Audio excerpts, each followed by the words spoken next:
우리가 예수를 믿는다고 할 때, 그 믿음이라는 것은 밑도 끝도 없이 무조건 믿습니다가 아닙니다. 분명한 그것을 믿을 만한 근거, 그 근거가 있기 때문에 우리가 믿게 된 것이죠. 자, 보통 세상에서도 어떤 것을 사람들이 정보를 제공을 할 때 그 정보를 신뢰할 만한 구체적인 어떤 증거가 있을 때에 사람들은 대체로 그걸 믿죠. 그죠? 그리고 법정에서도 어떤 명확한 증거가 있느냐 없느냐 여부에 따라서 유무죄가 갈라지게 됩니다. 자, 세상에서도 그러거든요. 그러니까 세상에서도 어떤 정보를 신뢰할 수 있느냐 신뢰 못하느냐 그 무엇에 근거합니까? 증거가 있어야 돼요. 증거가 밑받침되지 않으면은 그건 믿을 수가 없는 거죠. 누가 어떤 죄를 지었다라고 검찰이 간주할 때에도 그것은 근거 없이 그러는 게 아니고 분명한 증거가 있기 때문에 유죄로 확신을 하고 수사를 벌이고 결국은 법정에 넘기는 거죠. 그렇게 해서 이 증거를 토대로 해서 유죄가 확정이 되게 됩니다.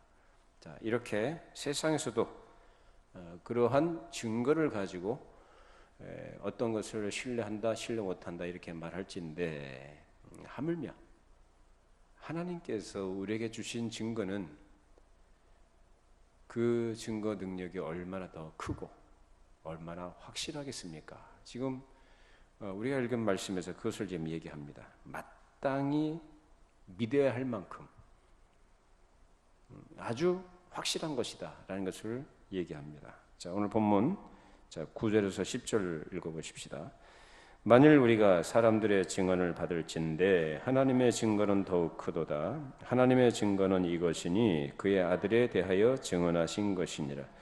하나님의 아들을 믿는 자는 자기 안에 증거가 있고 하나님을 믿지 아니하는 자는 하나님을 거짓말하는 자로 만드나니 이는 하나님께서 그 아들에 대하여 증언하신 증거를 믿지 아니하였음이라. 자, 하나님께서 보내신 자, 하나님의 아들을 믿는 자 안에는 증거가 있는데 그것은 믿는 자에게 주시는 성령께서 그 사람 안에 계시고 진리를 진리라고 하시는 이 사실을 가리킵니다.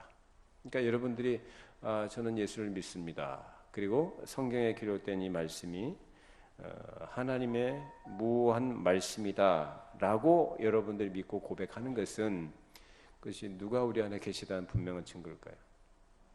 성령께서 우리 안에 계시다는 분명한 증거가 되는 겁니다. 그래서 성령께서 우리 안에서 믿을 만한 증거를 주시지 않으면 하나님께서 당신의 아들에 관해서 아무리 많은 확실한 증거를, 즉 밖의 증거들이죠, 밖에 드러나 알도록 되어 있는 그 증거들을 아무리 많이 주신다 할지라도 그 증거가 그 사람에게는 아무 의미가 없습니다. 아무 효과가 없습니다. 그렇죠? 지난 시간에 우리 그 증거들에 대해서 생각을 해봤습니다. 하나님께서 사람들에게 그 아들이 하나님의 아들이심을 믿을 수 있는 증거를 수없이 많이 주셨다라고 했었습니다. 그 증거가 뭡니까? 외적, 즉 밖으로 드러나 보여졌던 것들이죠. 보고 들은 바, 만진 바 된 사실들, 역사의 시간 속에서 시 공간 속에서 실제적으로 일어났던 일들, 그것에 대한 또한 기록들, 그것이 바로 증거들입니다. 자, 그런데 그런 것들이 아무리 많다 할지라도 성령께서 우리 안에 그것을 믿도록 하시는 역사가 없다면 그것은 아무 소용이 없는 겁니다. 그래서 성령께서 우리 안에 내주하시고 우리로 하여금 하나님께서 보내신 그 아들이 그리스도이심을 믿도록 하시는 이 은혜의 역사가 우리에게 얼마나 중요한지 모릅니다. 이 성경의 증거가 차고 넘치는데도 모든 사람들이, 복음을 듣는 자들이 이 성경을 믿습니까? 안 믿죠. 트럭으로 갖다 줘도 안 믿습니다. 믿을 수가 없는 거죠. 그러니까 사람으로서는 할 수 없는 거예요. 하나님께서 하셔야 되는 겁니다. 예수님께서 부활하신 후에 승천하시기 전에 제자들에게 사명을 주시면서 성령을 받으라는 말씀을 하셨었습니다. 자, 누가복음 24장 49절 보십시다. 누가복음 24장 49절, 오늘 성경을 좀 여러 군데 찾아볼 겁니다. 자, 같이 함께 읽어보실까요? 24장 49절입니다. 볼지어다 내가 내 아버지께서 약속하신 것을 너희에게 보내리니 너희는 위로부터 능력으로 입혀질 때까지 이 성에 머물라 하시니라. 자, 아버지께서 약속하신 것 너희에게 보낼 것이다 라고 합니다. 누구를 말씀합니까? 성령님을 보내실 것을 말씀하고 있죠. 자, 또 사도행전 1장 7절 8절 읽어보십시다. 사도행전 1장 7절 8절. 자, 같이 함께 읽어보십니다. 7절 8절입니다. 이르시되 때와 시기는 아버지께서 자기의 권한에 두셨으니 너희가 알 바 아니요 오직 성령이 너희에게 임하시면 너희가 권능을 받고 예루살렘과 온 유대와 사마리아와 땅끝까지 이르러 내 증인이 되리라 하시니라. 지금 이거 누구한테 하신 말씀입니까? 제자들에게 하신 말씀이죠. 제자들이 뭐라고 그래요? 하나님 나라가 언제 임할 것입니까? 라고 이런 질문을 합니다. 이 사람들은 예수님의 생애를 직접 경험했던 사람들이고 십자가의 죽으심과 부활하심을 직접 본 것이고, 그리고 승천하시기 전까지 40일 동안 이 땅에 예수님께서 계시면서 그 부활에 관해서 자기 몸을 보여주시고 또 하나님 나라 복음에 대해서 밝히 알아야 될 것들을 가르쳐 주셨습니다. 그래서 그 아들을 땅에 보내신 하나님의 구원의 경륜이 뭐냐? 십자가에 달리신 예수 그리스도가 화목제물이 되게 하시고 그 예수를 통해서 하나님께서 구원하시고자 하신 자를 구원하시겠다는 이러한 구원의 경륜에 대해서 그들은 전혀 지금 모르고 있습니다. 부활 승천하시기 전까지 예수님께서는 계속 말씀하셨음에도 불구하고 그들은 그것을 제대로 아직 온전하게 깨닫지 못하고 있는 것입니다. 그리고 그들이 갖고 있는 메시아관, 그들이 생각하는 하나님 나라라는 것이 이 땅에 세워질 그런 의미에서 유대인을 중심으로 하는 민족적 메시아 왕국에 대한 생각들에서 맴돌고 있습니다. 여기서 벗어나지를 못합니다. 그게 인간이에요.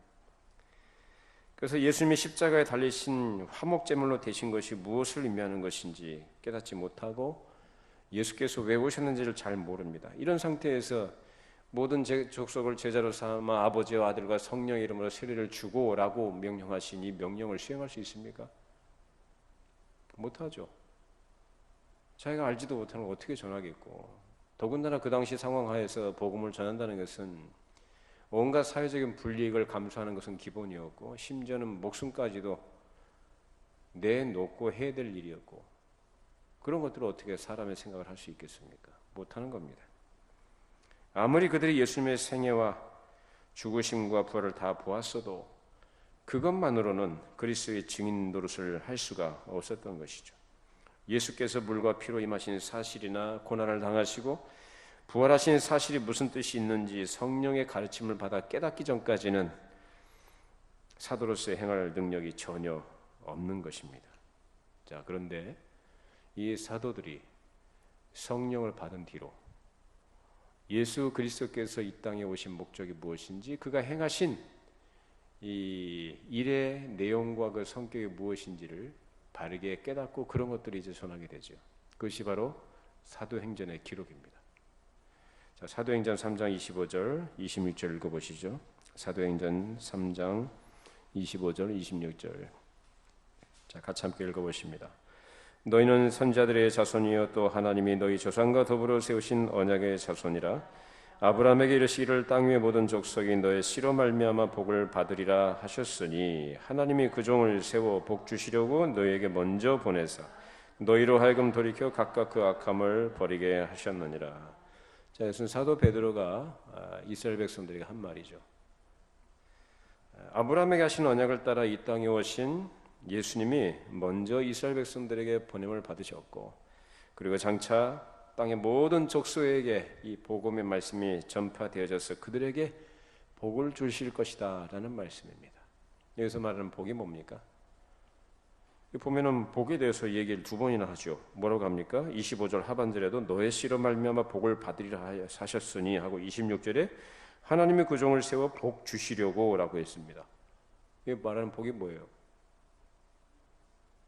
복 다들 좋아하죠. 수조에도 젓가락에도 이불에도 베개도 전부 다 복작석에 뭐 기록해놨잖아요. 새겨놨잖아요.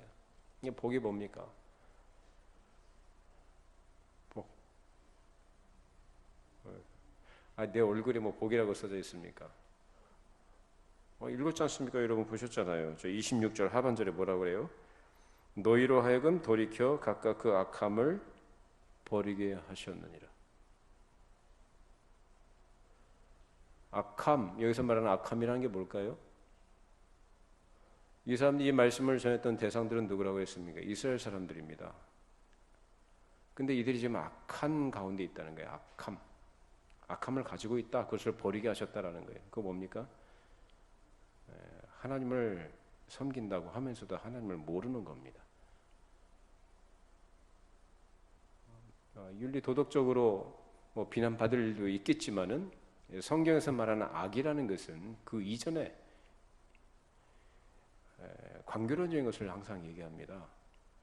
여러분 존재론적으로 좀 죄를 이해하시면 안 됩니다. 그 이단 사상입니다. 관계론적인 차원에서 죄를 이해하셔야 돼요. 이 구원파가 가지고 있는 죄에 대한 개념이 존재론적인 입장에서 관점에서 그것을 죄를 이해합니다. 근데 성경은 그런 걸 말하지 않아요. 관계론적인 차원에서 얘기합니다. 즉 누구와의 관계? 하나님. 참되고 유일하신 하나님. 그 하나님으로부터 떠나 있는 인생.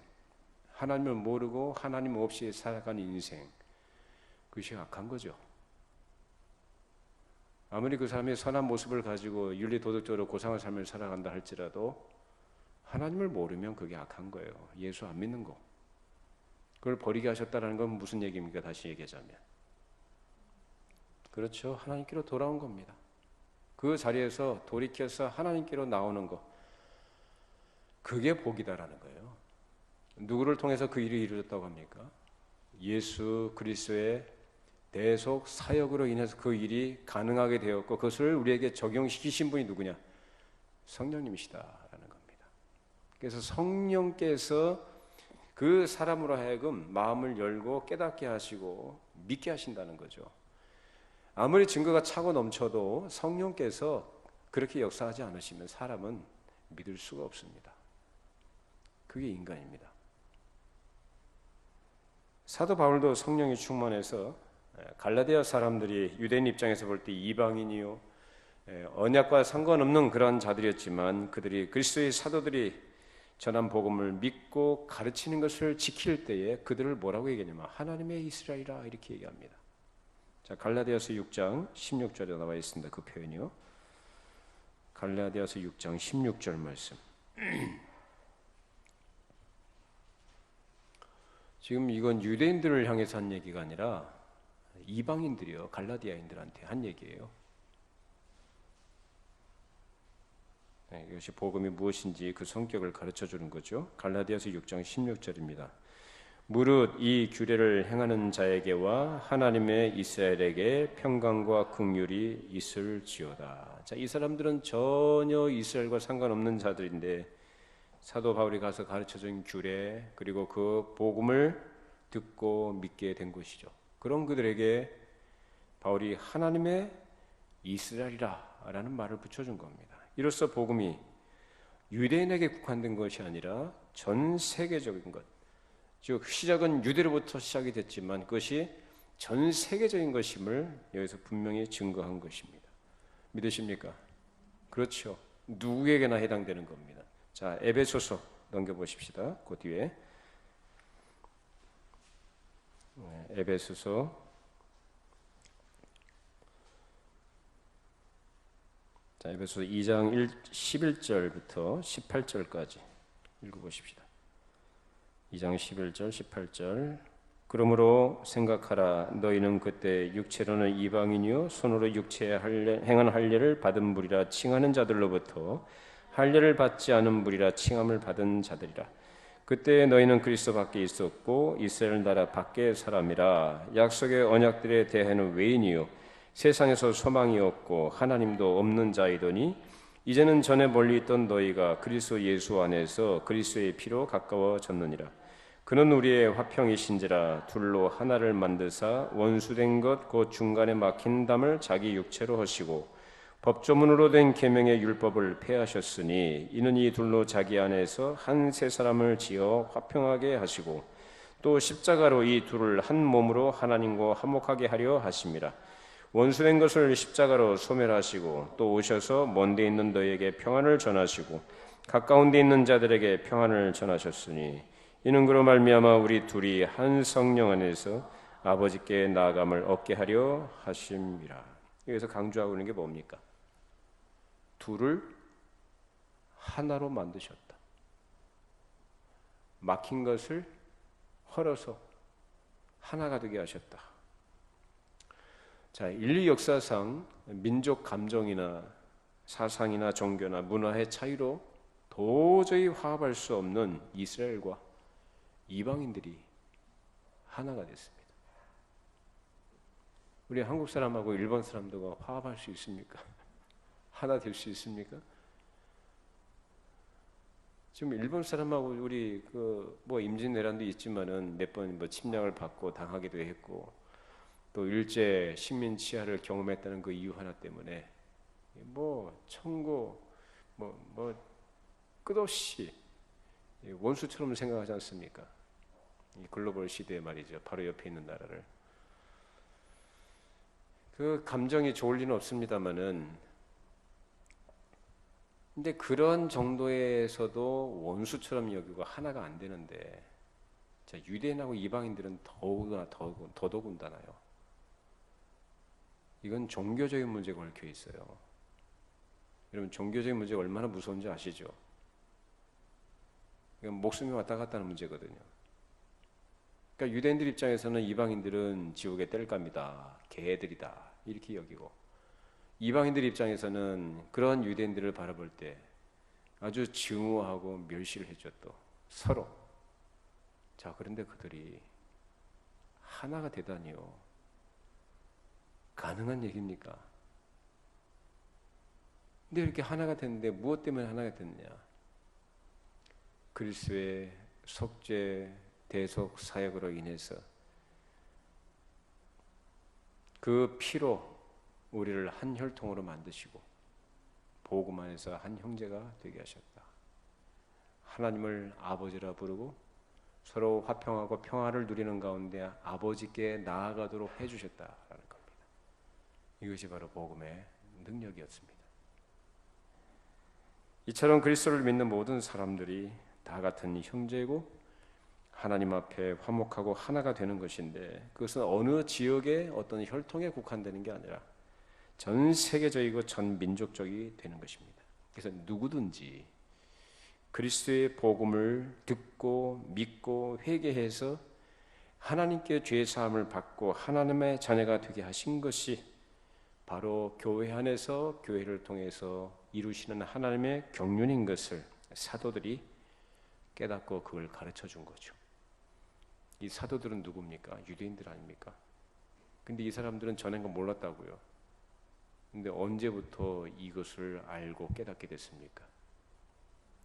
성령께서 강림하신 이후에. 그 전까지는 이 사람들이 예수님 졸졸 따라다녔던 사람들이고 가장 가까이에서 예수님 말씀을 가르침을 들었던 자들이고요. 그래요. 예수님이 행하신 기적도 받고 능력도 받고 죽으심을 받고 부활하심을 직접 목격한 사람들이에요. 이거는 보통 사람들이 경험할 수 없는 경험들을 다 했던 것들이에요. 그런 가운데서 간헐적으로 깨달음도 물론 있었고 믿음도 고백하긴 했습니다마는 하나님의 크신 구원의 경륜이 무엇인지는 몰라요. 그러니까 예수님 승천하시기 직전까지 이 사람이 생각하는 건 뭐예요? 하나님 나라가 언제 임합니까? 물어본 거 아닙니까? 그들이 생각하는 하나님 나라는 뭐예요? 여전히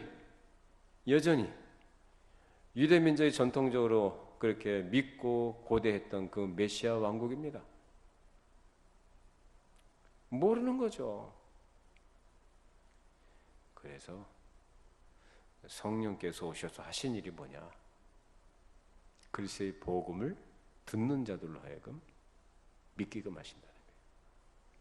그리고 복음을 힘있게 증거하도록 힘과 능력과 지혜를 주신 분이 성령님이십니다. 그래서 복음을 전파하는 사람들에게나 그 복음을 전파한 것을 듣는 자들에게나 동일하게 성령께서 역사하심으로써 이 복음으로 인해서 사람들이 생명을 얻게 된다는 사실을 성경으로 분명히 가르쳐 줍니다. 믿으십니까? 그렇죠. 그래서 우리는 예수를 믿는다고 할 때 집사님들이요, 정말 놀라운 기적을 경험하신 분들이에요. 기적 속에 살아가시는 분들이에요. 지금 쭉 말씀드리는 내용들이 뭐냐면은 밖에 내용들이 차고 넘친다. 하나님께서 우리에게 주신 증거들이 분명히 차고 넘침에 충분히 주어졌음에도 불구하고 모든 사람이 믿는 게 아니더라 그 말이에요. 믿음은 모든 사람에게 아니다. 하나님이 택하신 자들에게 보내주신 성령께서 그 안에 역사하셔야만 감겨진 눈이 떠지고 막혔던 귀가 열리고 굳었던 마음이 열리게 됩니다. 그래서 깨닫게 되는 거고요. 믿게 되는 거예요. 그래서 여기서 말하는 깨달음이라는 것, 우리 기독교 신앙에서 뭐 깨달음을 얘기합니다만 그 보통 다른 종교에서 말하는 깨달음하고는 차원이 다른 거예요. 다른 종교에서 말하는 깨달음은 인간적인 깨달음이에요. 사람이 깊이 숙고 생각을 하고 돌을 닦는다고 하죠. 득도한다고 하죠. 깨닫는다고 하지 뭐 깨닫는 게 아니죠. 인간의 한계를 벗어나지를 못하는데 인간이 처해 있는 문제를 근본적으로 해결받지 못하는데 그 깨달음이 무슨 깨달음이겠습니까? 그것은 사람을 속이는 것이고요. 속는 겁니다. 참된 깨달음은 성령께서 깨우쳐 주시는 것이 참된 깨달음인 줄로 믿습니다. 그 깨달음만이 바로 생명이요 하나님의 자녀가 되는 권세를 얻게 되는 길인 것입니다. 이처럼 오직 성령의 가르치심을 받은 사람이 아니고는 아무도 믿을 수 없고 전파할 수가 없는 겁니다. 근데 사도들은 어떻게 했습니까? 오순절 마가의 다락방에, 그러니까 예수님께서 승천하신 후 50일째 되는 날, 그때 성령께서 강림하셨죠. 그때 마가의 다락방에 모였던 사람들에게 성령께서 강림하심으로 그 이후로 신약교회가 태동이 되고 본격적으로 출발하게 됩니다. 그 이후로 이제 전 세계 복음이 전파된 역사가 시작이 되는 겁니다. 그 이후로 전파됐던 복음 사역을 감당했던 사도들이 사실 그 환경이든지 조건들이 녹록치 않았습니다. 아시다시피 이단자 예수를 전한다 해서 유대인들로부터 박해를 받고 또 이방인들에게도 전하지 못할 것을 전한다고 하면서도 무시당하고 투옥당하고 얼마나 많은 멸시를 당합니까? 공동체에서 쫓겨나는 건 기본이고요. 그런 가운데서도 이들은 그런 건 전혀 개의치 않고 일관되게 담대하게 복음을 전파하는 사역을 충실하게 감당합니다. 그리고 다 죽었습니다. 순교했습니다. 여러분 이거 사람 생각을 할 수 있다고 생각하십니까? 사람 생각을 할 수 있다고 생각하세요? 여러분 같으면 하실 수 있겠습니까? 그런 상황에서.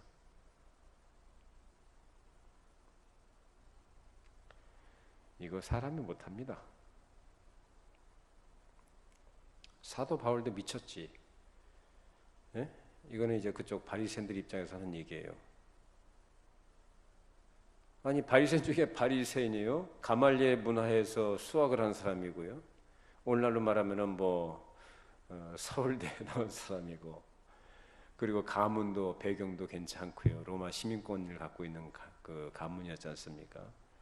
앞날이 기대가 됐던 유망주였습니다. 근데 그걸 다 버렸다니까요. 배설물로 여긴다지 않습니까? 복음을 알고 나서. 구약의 모세도 그랬지 않습니까? 애굽의 모든 보화와 애굽의 모든 영광보다도 하나님의 백성과 고난을 받는 것을 더 좋게 여겼다. 거예요. 이거 사람은 안 되는 거예요. 사람으로서는 할 수 없습니다. 사람이 할 수 있는 건 뭐냐? 자기에게 이익이 되는 쪽으로, 자기가 편한 쪽으로, 자기가 영광을 얻는 쪽으로 하는 건 사람이 할 수 있습니다. 근데 그 반대되는 건 못합니다. 사람은. 더군다나 예수를 믿는 것부터 시작해서 믿고 깨닫고 그것을 또 전한다는 거요, 그거 아무나 하는 거 아닙니다. 누구로만? 오직 성령에 의해서만 일어날 수 있는 일. 그래서 복음을 전하는 것이나 믿는 것이나 다 누구의 역사냐? 성령님의 역사입니다. 그래서 우리는 모두 이 성령께 철저하게 의존적인 존재라는 것. 성령으로 말미암지 않고는 어느 예수를 그리스도시라 할 수 없다, 주라 할 수 없다라고 했어요. 성령으로 말미암아서만 예수 그리스도를 주라 고백을 하고 예수 그리스도를 믿고 그 안에서 생명을 누리게 됩니다. 이것이 성경이 가르치는 진리입니다. 이처럼 성령께서 하시는 일은 사도들과 하나님의 종들로 하여금 그리스도의 복음을 모든 나라 모든 족속에게 전파되는 능력을 주시는 것뿐만 아니라 그 복음이 전파될 때 듣는 사람의 마음속에 깨달음이 있도록 하시는 것입니다. 그래서 성령께서 오셔서 하신 일이 바로 이 사역이신데, 그러면 그럼 여러분들이 예수를 믿는다고 고백을 하셨는데 성경이 가르치는 교리라는 것이 있죠. 성경의 가르침을 체계적으로 우리가 알 수 있도록 정리해 놓은 것이 바로 교리입니다. 뼈대라고 그래요. 틀이에요. 틀. 하나의 사상 체계예요. 근데 그런 걸 보면은, 그러니까 생각 없이 신앙생활하면 안 되고 생각을 좀 하는 사람이라면, 또 생각을 해야 되는 우리 그리스도인들이라고 한다면 이 역사를 봐야 되는 겁니다. 이 역사가 어떻게 시작이 됐으며 어떤 하나님의 경륜 속에서 이 역사가 흘러왔고 역사 속에서 일어났던 일이 무엇이며 현재 우리에게 이루어지고 있는 일이 무엇이며 그리고 앞으로 장차 이 인류의 역사가 끝나게 될 때 그 결론이 어떻게 날 것인지에 대해서 생각해 볼 수 있어야 됩니다.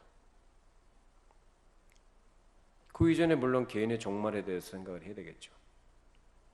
그냥 살다 가는 거 아니지 않습니까? 우리는 각 사람이 행한 대로 하나님께서 갚으신다고 했습니다. 그래서 하나님을 진정으로 신뢰하고 그를 경외하는 믿음을 가진 사람은 함부로 안 삽니다.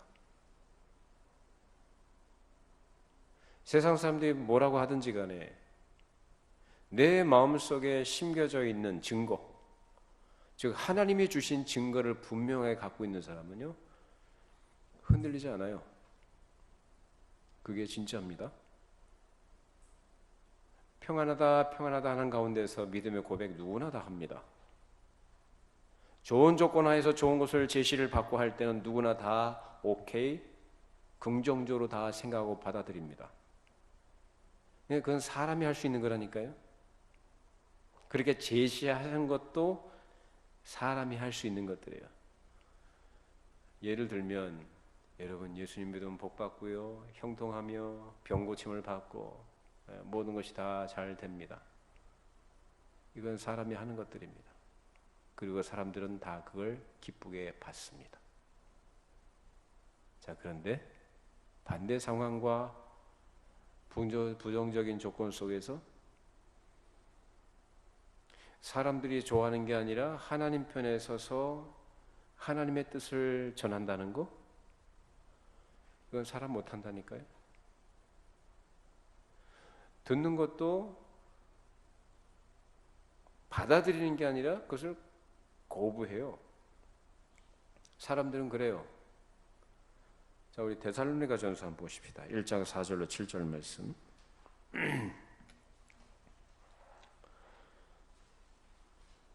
데살로니가전서 1장 4절에서 7절 말씀. 같이 함께 읽어보십니다. 하나님의 사랑하심을 받은 형제들아, 너희를 택하심을 아노라. 이는 우리 복음이 너희에게 말로만 이른 것이 아니라 또한 능력과 성령과 큰 확신으로 된 것임이라. 우리가 너희 가운데서 너희를 위하여 어떤 사람이 된 것은 너희가 아는 바와 같으니라. 6절. 또 너희는 많은 환난 가운데서 성령의 기쁨으로 말씀을 받아 우리와 주를 본받은 자가 되었으니 그러므로 너희가 마게도냐와 아가야에 있는 모든 믿는 자의 본이 되었느니라. 이게 진짜거든요.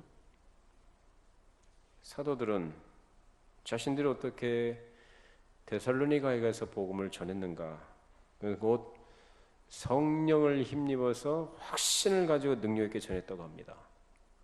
자, 성령의 능력, 즉 성령께서 주시는 힘, 성령께서 주시는 지혜, 그래가지고 복음을 전한 거죠. 그렇게 복음을 전할 때 또 복음을 들었던 데살로니가 교회 사람들이 무슨 특별한 평안한 가운데서가 아니라 여러 가지 환난과 어려움과 온갖 비류들의 방해 속에서도, 협박 속에서도 그것을 굴하거나 굽히지 않고 사도들이 전하는 말씀을 잘 받고 믿었다고 합니다. 그것이 성령의 기쁨으로 말씀을 받았다는 거죠. 여러분, 이게 성령에 의해서 되어지는 일들입니다. 물론 우리는 지금 뭐 환난 가운데 있지는 않죠. 일상 가운데 그렇게 큰 어려움 없이 살아가는 가운데 우리가 살고 있습니다. 어떻든지 그런 가운데서라도 상황이 어떠하든지 간에 하나님의 말씀은 순전하게, 정직하게, 그리고 하나님의 성령에 의해서 능력 있게 선포되어야 될 줄로 믿습니다. 왜? 그게 진짜거든요. 그로써 또 듣는 이들 가운데 누가 역사하십니까? 성령께서 역사하셔. 그러면 이상한 거 듣고도 예수 믿었는데요. 왜? 그런 과거의 경험들이 많지 않습니까? 사람들이요. 그죠? 아까 얘기한 것처럼 뭐 예수 믿으면 뭐 다 잘 된다, 뭐 이런 식으로 뭐 번영 신학이라고 하죠. 번영 신학이니 무슨 이상한 거 그런 거 해가지고 교회 나오기 시작을 했는데 그건 예수 믿은 거 아니고요. 예? 그건 예수 믿은 건 아니고 제대로 믿은 건 아니고 어떻든지 그런 것을 하나님께서 또 그런 것도 사용하셔서 복음을 접하게 하시고요. 제대로 믿게끔 인도하신 거죠. 그런 일들은 있습니다. 그러나 그 자체가 성경이 말하는 복음의 능력은 아닙니다. 자, 지금 이 사도 바울이 이렇게 얘기하지 않습니까? 데살로니가서 복음을 전했는데 누구의 능력을 했다고 그래요? 성령께서 함께 해주시는 그 성령의 역사를 우리가 전했다라는 거죠. 그리고 데살로니가 교회 사람들은 어떻게 합니까? 그 복음을 들을 때 어떻게 들었다고 그래요?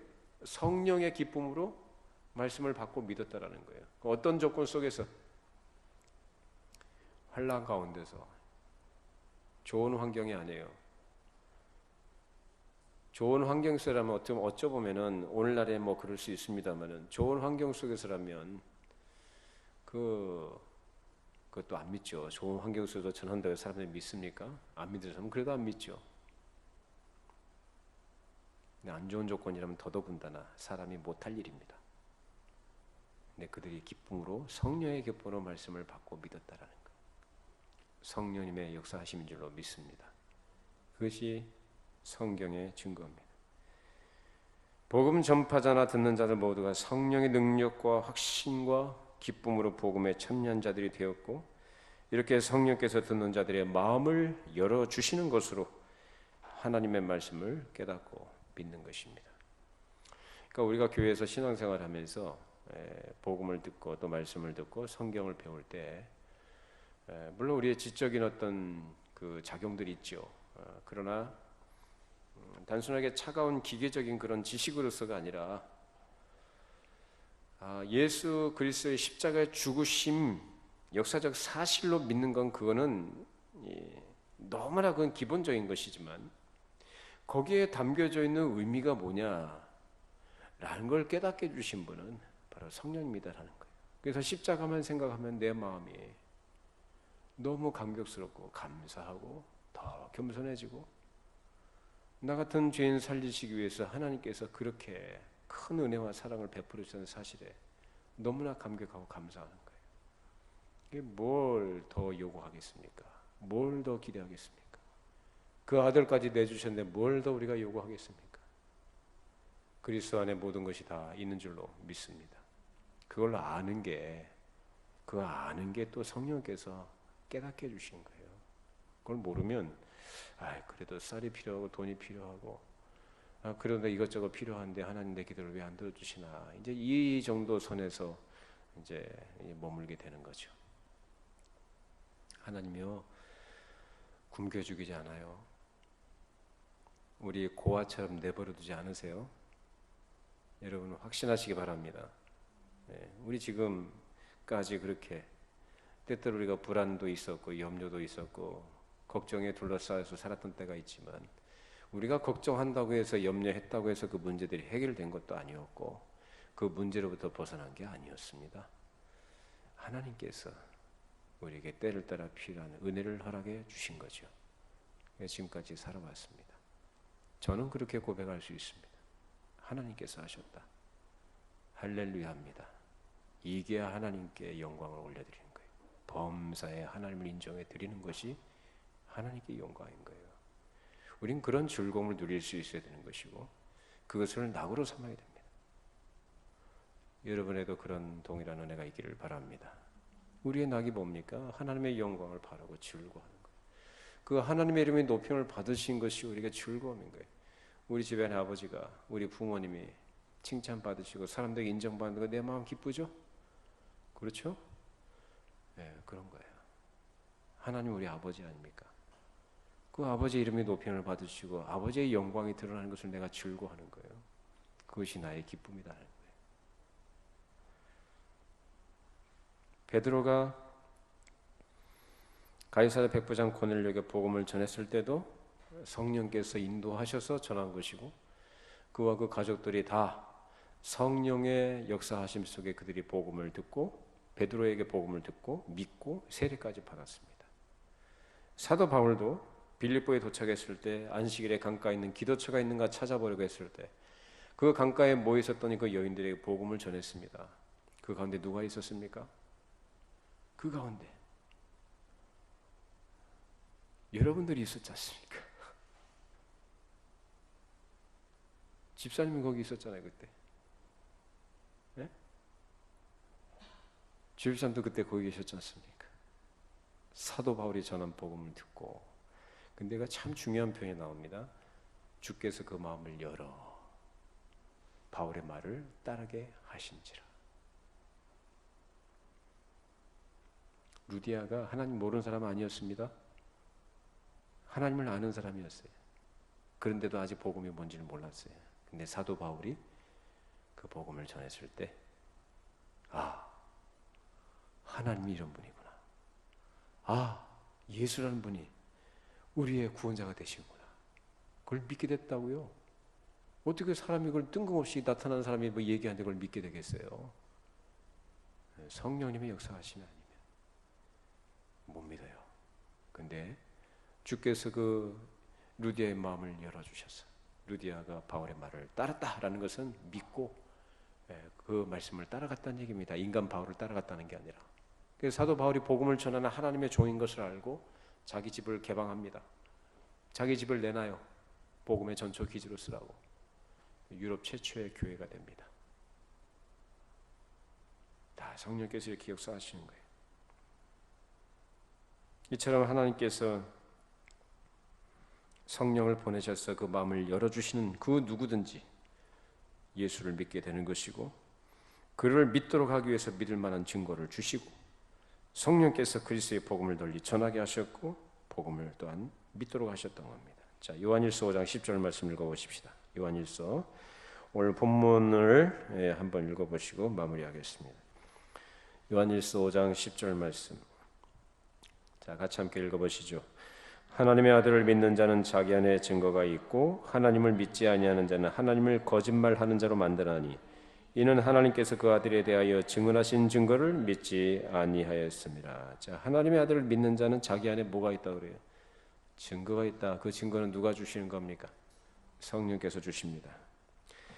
하나님께서 믿는 자 밖에도 많은 증거를 두셨는데 그거 말고 믿는 자 안에도 믿을 만한 증거를 두셨다고 하는데 성령께서 믿는 자 안에 계셔서 믿도록 마음을 열어주시고 그에게 생명을 주심으로 그 안에 증거가 있게 하시는 겁니다. 그래서 생명이신 예수 그리스도를 믿음으로 말미암아 그리스도를 소유한 사람은 자기도 생명을 가지게 되는 것이고 그 믿음의 증거는 어디서 어떻게 드러나느냐? 역사 속에서 뭐 거창하게 역사라고 말하기 좀 그렇고요. 자, 사람들 앞에서요, 그죠? 모든 환경들 속에서, 상황들 속에서, 모든 사람들 앞에서 담대하게, 확신 있게, 자기 안에 생명이 있음을, 하나님의 아들이 그리스도심을 믿는 믿음의 증거가 나타나게끔 돼 있다라는 거예요. 그거 없는 거는요, 자기 안에 증거가 없는 거예요. 그러니까 아무리 교회를 오래 다니고 뭐 장로 아니라 목사라고 할지라도 그러한 자기 안에 예수 그리스도의 생명이 있음을 드러내지 못한다. 그 생명이 있는 자로서 살아가지 못한다. 그는 그 사람의 생명이 없다는 얘기입니다. 중요한 말씀이죠. 자기 안에 증거가 있는가라는 거예요. 그래서 사람들 앞에서 담대하고 일관되게 나타낼 뿐만 아니라 그 믿음의 증거가 자기 안에 있기 때문에 양보 안 합니다. 양보 안 해요. 그 믿음은 참된 것이기 때문에 그 믿음을 가지고 든든하게 자기 인생을 그 터 위에 세워갑니다. 그러니까 제가 잘 쓰는 표현 하나 있어요. 목에 칼이 들어와도 양보 안 합니다. 타협 안 합니다. 어떻게 그걸 타협하고 양보를 하겠습니까? 양보할 걸 해야지. 예?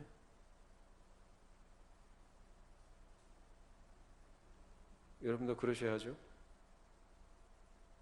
나 교회 오래 다녔어요. 교회에서 무슨 직분을 받았어요. 교회에서 무슨 일을 얼마나 했고 경험을 했고 종교적인 체험 이런 걸 얘기하지 말고요. 내 안에 있는 증거, 그 생명이 있도록 알게 하시는, 고백하게 하시는 성령님의 역사하심, 그 성령님의 역사하심에 의해서 발생한 믿음 그리고 생명, 그것이 바로 그 안에 있는 증거예요. 그것은 그로 나타납니다. 우리가 세상 사는 동안에, 교회로 존재하는 동안에 우리가 해야 될 일은 바로 그겁니다. 내가 가지고 있는 생명, 그 증거를 가진 자로서 살아가는 거예요. 증거를 가졌으니까 이제 천국 가면 끝입니다가 아니고 주어진 생에 얼마나 살지 모르겠지만 살아있는 동안에 또 하나님께서 주신 기회가 주어진 동안에 하나님을 증거하고 예수 그리스도의 생명을 드러내고 함께 나누고 하는 일들을 하는 겁니다. 그 외에 여러 가지 다양하게 살아가는 모습들은 다 다르죠. 뭐 직업도 다르고 하는 일이 다 다르지만 우리의 공통적인 목적은 똑같습니다. 하나님의 영광을 위한 것입니다. 그 하나님의 영광을 위해서 우리가 부름받았고 그 일을 하도록 우리가 하나님께서 우리에게 주신 은혜를 잊고 살아간 줄로 믿습니다. 자, 마지막으로 요한일서 5장 12절 말씀 읽어보십시다. 제가 이것을 마무리하고 마치겠습니다. 자, 같이 함께 읽어보십시다. 아들이 있는 자에게는 생명이 있고 하나님의 아들이 없는 자에게는 생명이 없느니라. 자, 믿는 자 안에 있는 생명이 예수께서 하나님의 아들이심을 믿을 만한 증거가 된 거죠. 이처럼 하나님의 아들을 믿는 자는 말할 수 없는 즐거움과 확신과 담대함을 가지고 세상을 살아갑니다.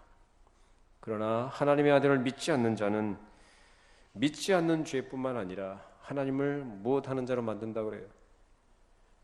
거짓말하는 자로 만든다. 라고 얘기합니다. 하나님을 거짓말한 점 어마어마한 죄를 짓는 거죠. 분명히 하나님께서 모든 사람 앞에서 사람들이 믿을 수 있는 증거를 충분히 주셨고, 그뿐만 아니라 하나님께서 그 아들이 이 땅에 보내신 목적이 무엇인지를 충분히 알 수 있도록 여러 행적들을 통해서 나타내 보여주셨습니다. 그리고 표들을 행하게 하시고 그리스도를 죽은 자 가운데에서 살리셨습니다. 그리고 연약한 종들을 하나님의 종으로 쓰셔서 성령의 능력과 힘 주심으로 인해서 그리스도를 말미암아 이루시는 하나님의 구원의 뜻이 무엇인지를 세상에 전파하도록 하셨습니다. 그런데도 이 하나님의 말씀과 행하신 일들을 믿지 않고 그 보내신 자를 믿지 않는다면 하나님을 거짓말하는 자로 만든다라고 경고하고 있습니다.